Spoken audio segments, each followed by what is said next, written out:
হবে, করলা হবে, আসুন দাদা।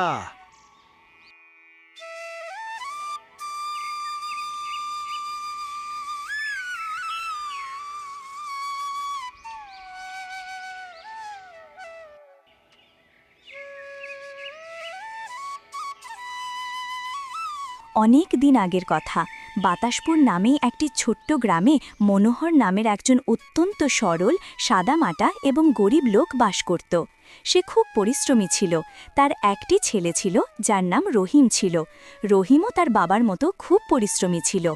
রহিম যখন ছোট ছিল তখনই রোগের কারণে তার মায়ের মৃত্যু হয়েছিল।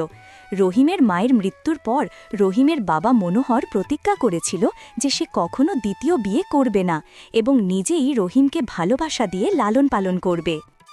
বাবা ছেলে দুজনেই রাজা হুমায়ুনের প্রাসাদে কাজ করত।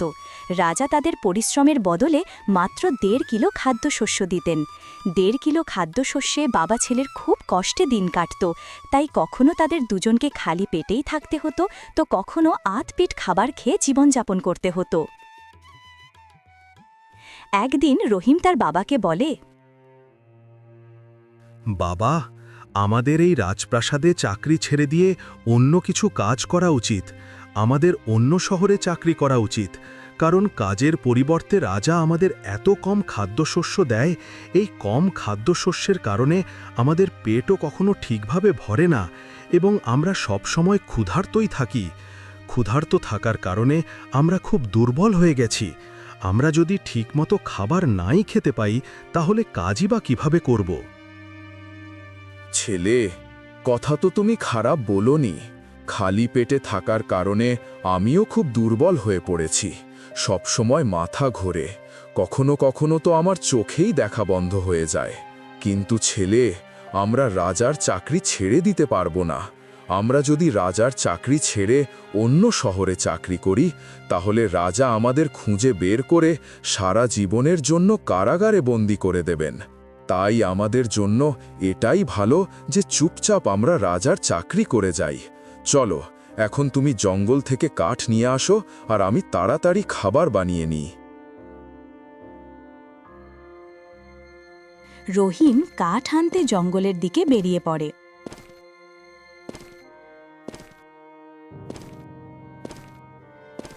তখনই মনোহরের বাড়িতে একজন বৃদ্ধ মহিলা আসে এবং সে মনোহরকে বলে, ছেলে মনোহর, তুই জীবনে অনেক কষ্ট সহ্য করেছিস।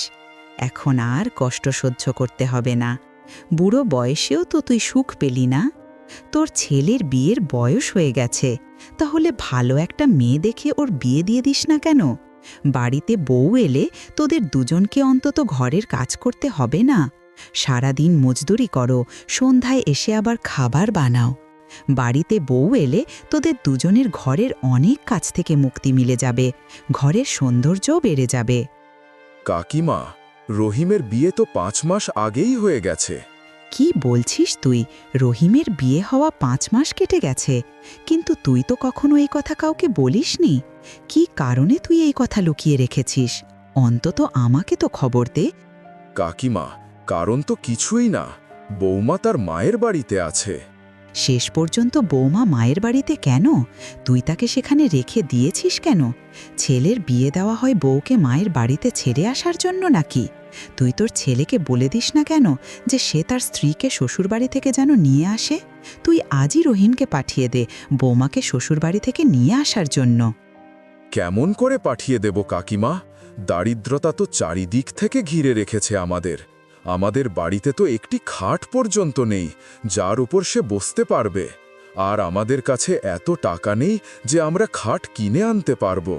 রহিমের এমন পোশাকও নেই যা পরিধান করে সে শ্বশুরবাড়ি যেতে পারবে।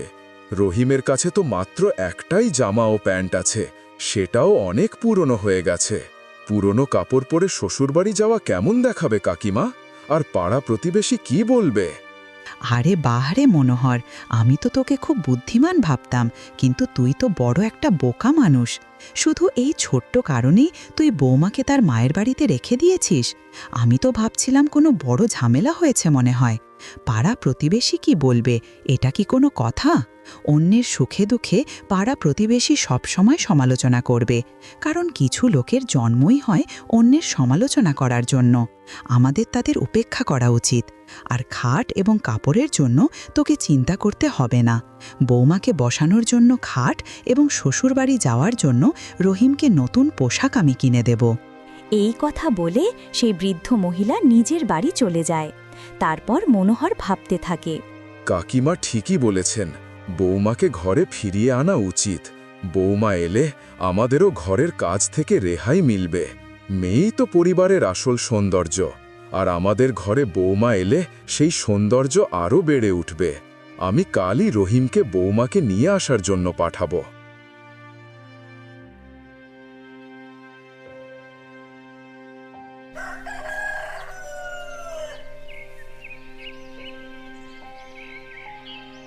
পরের দিন সেই বৃদ্ধ মহিলা মনোহরের বাড়িতে আসে। সে বাজার থেকে রহিমের জন্য কিছু কাপড় এবং একটি খাট নিয়ে আসে।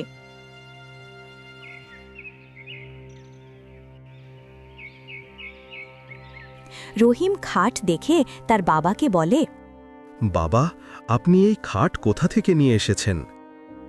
ছেলে, এই খাট বিন্তি কাকিমা দিয়েছেন এবং তিনি তোমাকে নতুন কাপড়ও দিয়েছেন। কিন্তু বাবা, বিন্তি ঠাকুমা আমাদের খাট এবং নতুন কাপড় কেন দিয়েছেন? ছেলে, বিন্তি কাকিমা এই খাট তোমার বউয়ের জন্য দিয়েছেন, আর এই নতুন কাপড় তোমার জন্য। তুমি কাল এই নতুন কাপড় পরে শ্বশুর বাড়ি যাবে এবং তোমার বউকে নিয়ে আসবে। কিন্তু বাবা, আমাদের ঘরের অবস্থা তো এমন যে নুন আনতে পান্তা ফোরোয়। এমন অবস্থায় আমরা বিদিশাকে কি খাওয়াবো? সে আমাদের বাড়ির এমন অবস্থা দেখলে কি ভাববে? হ্যাঁ, আমি সব জানি ছেলে, কিন্তু বউকে সারা জীবনের জন্য শ্বশুরবাড়িতে রাখা যায় না, তাই না? শেষ পর্যন্ত কোনো না কোনো সময় তো আনতেই হবে।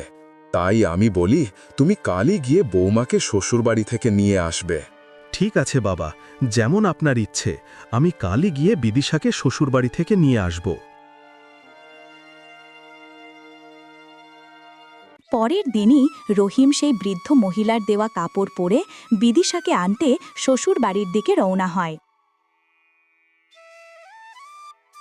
শ্বশুর বাড়িতে রহিমকে অনেক আপ্যায়ন করা হয়। সে কয়েক সপ্তাহ শ্বশুর বাড়িতেই থাকে। তারপর সে তার স্ত্রী বিদিশাকে নিয়ে বাড়ির দিকে রওনা হয়।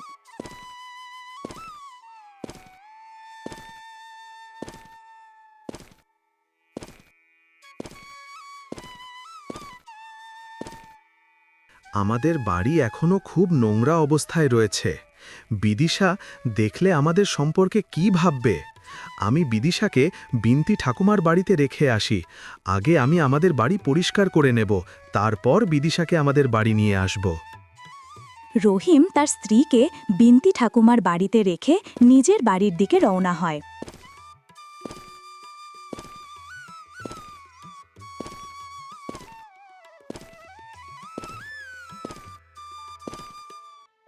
যখন মনোহর রহিমকে একা আসতে দেখে, তখন সে রহিমকে বলে, ছেলে, তুই একা আসছিস কেন? বৌমা কোথায়? তুই তাকে নিয়ে আসলি না কেন? বাবা, আমি বিদিশাকে বিন্তি ঠাকুমার বাড়িতে রেখে এসেছি, কারণ আমাদের বাড়ি এখন খুব নোংরা। জিনিসপত্র এদিক ওদিক ছড়িয়ে ছিটিয়ে আছে। বিদিশা দেখলে কি ভাববে? বাড়ি পরিষ্কার হয়ে গেলে তাকে আমাদের বাড়িতে নিয়ে আসব। পরিষ্কার পরিচ্ছন্ন তো পরে করা যাবে, আগে তুই রাজমহলে চল। রাজা তোকে কয়েকদিন ধরে ডেকেই চলেছেন। আমি তার কাছে রোজ কোনো না কোনো বাহানা করে দিচ্ছি। তোকে শ্বশুরবাড়িতে এতদিন থাকা উচিত ছিল না। জানি না রাজা তোকে কেন রোজ ডেকে চলেছেন।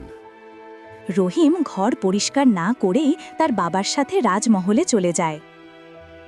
ওদিকে বুড়ি ঠাকুমা বিদিশার খুব আপ্যায়ন করে। মেয়ে, তুমি খুব বুদ্ধিমতী।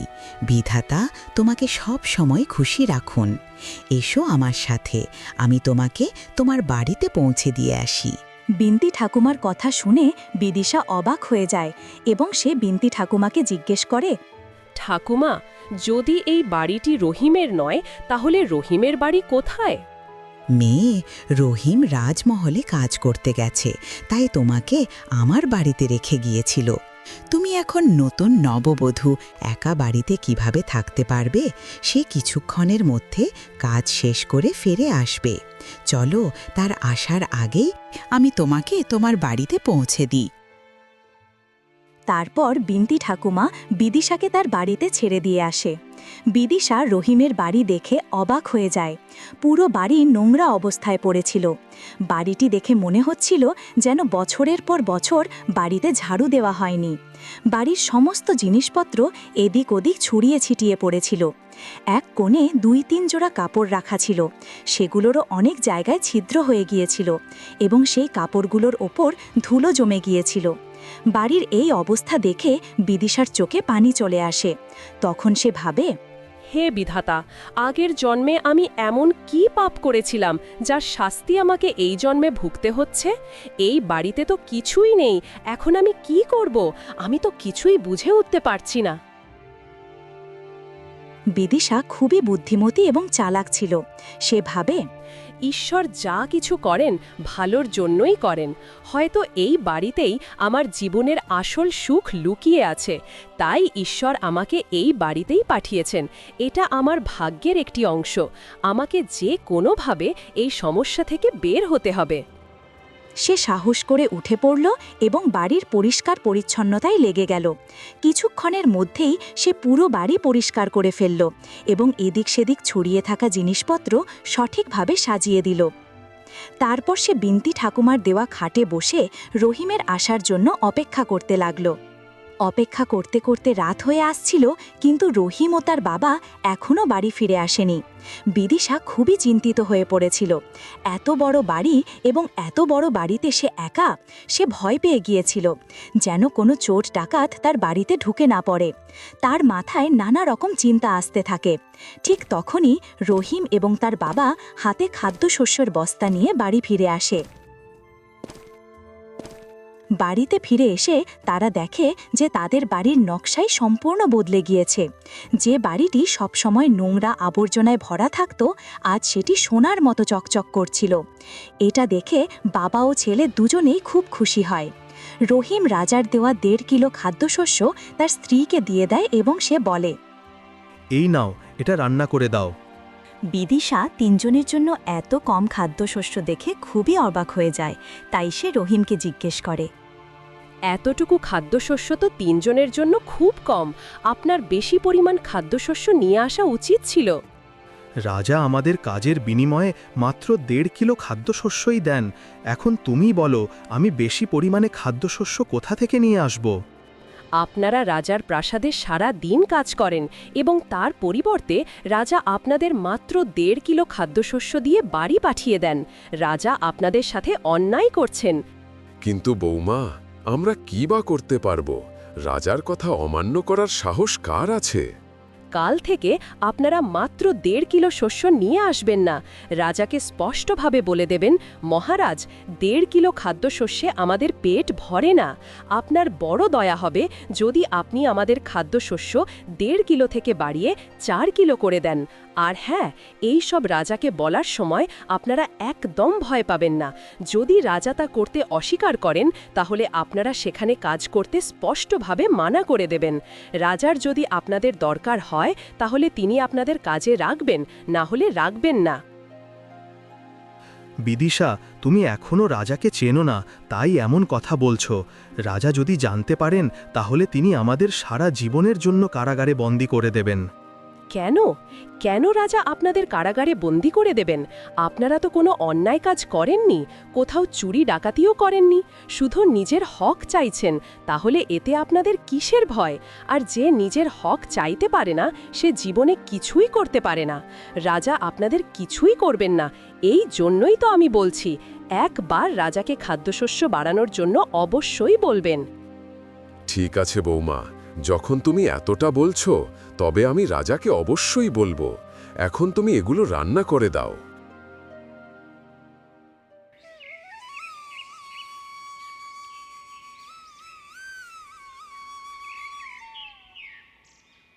পরের দিন রহিম ও তার বাবা মনোহর দুজনেই রাজমহলে যায় এবং তারপর মনোহর রাজাকে বলে, মহারাজ, আজ আমি আপনার কাছে খাদ্যশস্য বিষয়ে কথা বলতে এসেছি। সারাদিন কাজ করেও আপনি আমাদের শুধু 1.5 কিলো খাদ্যশস্য দেন। এত কম শস্যে আমাদের দিন চলে না মহারাজ। আমাদের প্রায়ই আধপেট খাবার খেয়ে দিন কাটাতে হয়। তাই আপনার কাছে একটি প্রার্থনা মহারাজ, যদি আপনি আমাদের খাদ্যশস্য 1.5 কিলো থেকে বাড়িয়ে 4 কিলো করে দেন তাহলে বড় দয়া হতো।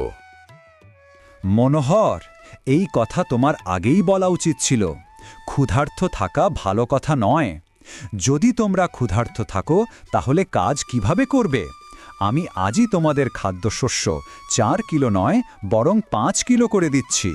তারপর রাজা মন্ত্রীকে বলে, মন্ত্রী সাহেব, আজ থেকে মনোহরের খাদ্যশস্য 1.5 কিলো থেকে বাড়িয়ে 5 কিলো করে দেওয়া হোক এবং প্রাসাদে যত মজদুর আছে তাদের খাদ্যশস্যের পরিমাণ বৃদ্ধি করে দেওয়া হোক। রাজার সিদ্ধান্ত শুনে বাবা ছেলে দুজনেই 5 কিলো খাদ্যশস্য নিয়ে খুশি খুশি বাড়ি চলে যায়। যখন বিদিশা রহিমের মাথায় খাদ্যশস্যের বড় বস্তা দেখে তখন সে বুঝে যায় যে রাজা তাদের কথা মেনে নিয়েছেন। এই বস্তা দেখে মনে হচ্ছে যে রাজা খাদ্যশস্য বাড়িয়ে দিয়েছেন। তিনি কিছু বলেননি তো? না না বৌমা, রাজা আমাদের কিছুই বলেননি। আমরা তো মহারাজের কাছ থেকে শুধু 4 কিলো শস্য চেয়েছিলাম, কিন্তু তিনি তো আমাদের 5 কিলো শস্য দিলেন। আজ থেকে রোজ আমরা আমাদের পরিশ্রমের 5 কিলো শস্য পাব। আমরা অকারণে মহারাজকে ভয় করতাম, কিন্তু মহারাজ তো খুব দয়ালু। আমাদের সাথে সাথে সব মজদুরের শস্যের পরিমাণ বৃদ্ধি করে দিয়েছেন। বাড়িতে সবাই খুব খুশি ছিল। মনোহর বিদিশাকে অনেক আশীর্বাদ করে। বিদিশা খুব চালাক ছিল। রাজার দেওয়া শস্য থেকে সে অর্ধেক শস্য বাঁচিয়ে রাখত এবং বাকি অর্ধেক রান্না করত। 2 মাস পর্যন্ত সে তাই করল।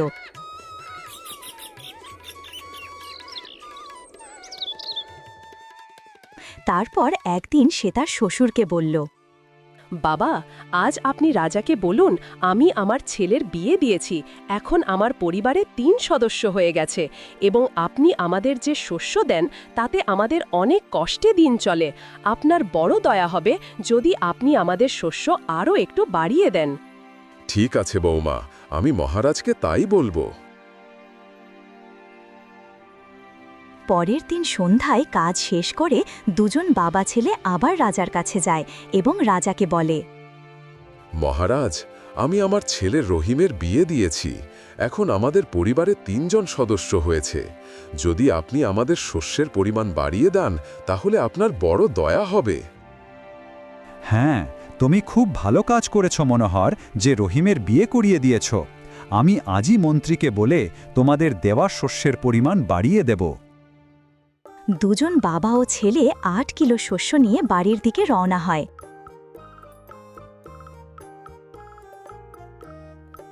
8 কিলো শস্য দেখে বিদিশাও খুব খুশি হয়। এখন সে অর্ধেকেরও বেশি শস্য বাঁচিয়ে রাখত এবং বাকিটা রান্না করে দিত। এইভাবে আরও কয়েক মাস চলল। এখন বিদিশা অনেক শস্য জমিয়ে ফেলেছিল। তারপর একদিন সে তার স্বামী এবং শ্বশুরকে বলে, বাবা, আজ থেকে আপনাদের আর রাজমহলে কাজ করতে হবে না। আর কতদিন পর্যন্ত আপনারা সেখানে মজদুরি করে যাবেন? মজদুরি করে শুধু পেট ভরানো যায়। কিন্তু মেয়ে, আমরা যদি মজদুরি না করি তাহলে কি করব? আমরা তো কিছু করতেও পারি না। আপনাদের চিন্তা করতে হবে না। রাজা আপনাদের যেই শস্য দেন আমি তার থেকে কিছু শস্য জমিয়ে রাখতাম। এইভাবে আমি অনেক শস্য জমিয়ে ফেলেছি। আপনারা বাজারে একটি দোকান খুলে নিন এবং সেখানে এই শস্য বিক্রি করুন। বিধাতা চাইলে আমাদের এই ব্যবসা খুব তাড়াতাড়ি ভালো চলতে লাগবে। ঠিক আছে মেয়ে, আমি আজই বাজারে কোনো দোকান দেখে আসি এবং কাল থেকে আমরা সেই দোকানে খাদ্যশস্য বিক্রি শুরু করে দেব। মনোহর বাজারে একটি দোকান ভাড়ায় নিল এবং পরের দিনই খাদ্যশস্য বিক্রি শুরু করে দিল।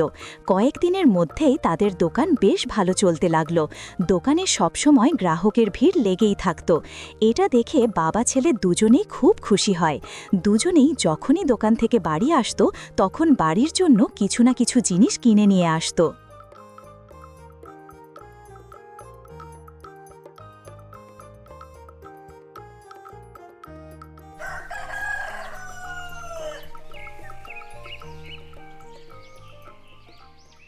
একদিন বিদিশা তার বাড়ির বাইরে বসেছিল। তখনই তার নজর পড়ে কোণে পড়ে থাকা একটি সোনার হাড়ের ওপর। সোনার হাড় দেখে বিদিশা অবাক হয়ে যায়। বিদিশা তাড়াতাড়ি হাড়টি তুলে নেয় এবং তাকে বাড়ির এমন জায়গায় রেখে দেয় যেখানে কারো নজর না পড়ে। সেই দিনই পুরো রাজ্যে ডঙ্কা পিটিয়ে ঘোষণা করা হলো যে রানীর হাড় হারিয়ে গেছে। রানীর হাড়ের খবর পুরো গ্রামে ছড়িয়ে পড়ে। পুরো রাজ্যে সবার মুখে যেন রানীর হাড়ের চর্চা হচ্ছিল। যখন এই খবর বিদিশা শুনতে পায় তখন সে রানীর হাড়ের কথা কারোর সাথে উল্লেখ করল না। এই কারণে রাজা এখনও পর্যন্ত রানীর হাড় খুঁজে পাননি। রাজা খুব বিরক্ত ছিলেন। তিনি মন্ত্রীকে বললেন, মন্ত্রী, হারের বিষয়ে কিছু খবর পেয়েছ কিনা? না মহারাজ, এখনো পর্যন্ত কিছুই খবর পাওয়া যায়নি, কিন্তু হারের খোঁজ চলছে। তাহলে আবার একবার রাজ্যে ডঙ্কা পিটিয়ে ঘোষণা করে দাও যে রানীর হার এখনো পাওয়া যায়নি। যে সেই হার পাবে সে কোনো রকম ভয় ছাড়াই রাজপ্রাসাদে এসে রাজাকে জানাবে। যে সেই হার এনে দেবে তাকে পুরস্কার হিসাবে সে যা চাইবে তাই দেওয়া হবে।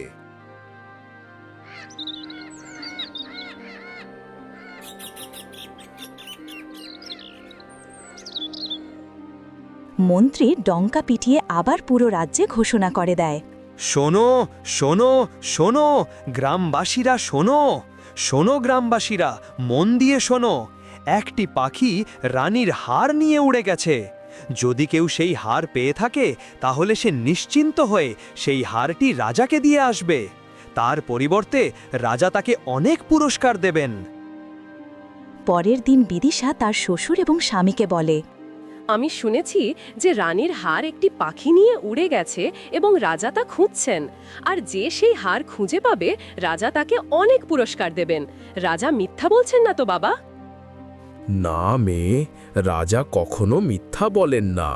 তিনি যা কিছু বলেন তা পূরণ করেই ছাড়েন। রাজাকে একজন জ্যোতিষী বলেছেন হারটি কোনো বাড়ির সামনে পড়ে আছে। জ্যোতিষী ঠিকই বলেছেন বাবা, রানীর হার আমাদের বাড়ির সামনে পড়েছিল। এখন সেই হার আমার কাছে আছে। আপনি সেই হার নিয়ে গিয়ে রাজাকে দিয়ে আসুন। মনোহর বিদিশার কাছ থেকে সেই হার নিয়ে রাজাকে দিয়ে দেয়। রানীর হার দেখে রাজা খুব খুশি হন। তারপর রাজা মনোহরকে বলেন, মনোহর, আজ আমরা খুব খুশি। শর্ত অনুযায়ী তুমি যা চাও চেয়ে নাও। মনোহর, আমি জানি তুমি সৎ এবং ইমানদার মানুষ, কিন্তু তোমাকে পুরস্কার হিসাবে কিছু না কিছু তো চাইতেই হবে। আমি তোমাকে তোমার সততার পুরস্কার দিতে চাই। ঠিক আছে মহারাজ, যদি আপনি এতটা বলছেন তাহলে প্রথমে আমি বাড়িতে গিয়ে কথা বলে নিই, তারপর আপনাকে জানাবো। ঠিক আছে মনোহর, তুমি নিজের পরিবারের সাথে আলোচনা করে কাল আমাকে জানাবে। মনোহর নিজের বাড়ি চলে যায়।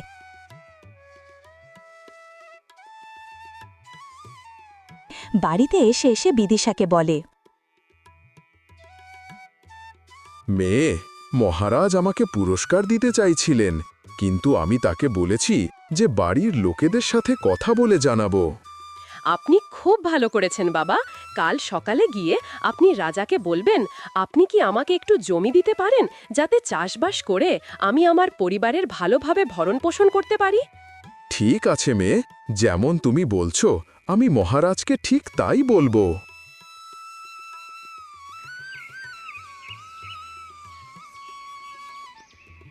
পরের দিন মনোহর রাজপ্রাসাদে গিয়ে রাজার সামনে দাঁড়ায়।